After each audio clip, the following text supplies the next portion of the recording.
Alright, so I wanted to give a pretty quick update on this guy.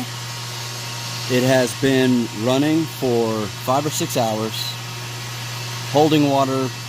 I mean, all that's come out is what's dripped out, and it's still pretty full.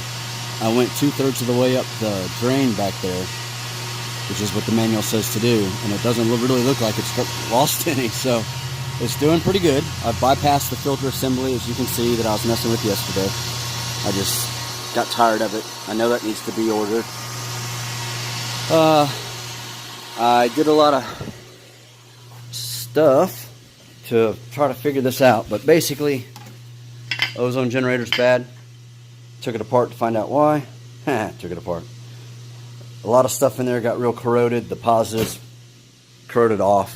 I wouldn't have been able to fix it and put that piece back on there and use it, other than to satisfy myself that I could do it, but probably not that safe to use that way. Here's some of my mayhem and madness. The heater is working. It's probably almost to 90 by now. Actually, it might be 90. Let's see what else. The air pump is, of course, bad. I would want to replace that. I need to figure out if I can fix the bearings in this pump that you're hearing. It's super loud. Otherwise, I need to replace that. Plus a lot of other things to consider. A top, maybe a new floor, but you know, bottom line, it's going.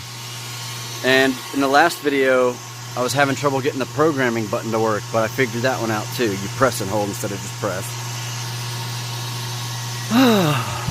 But I'm getting there.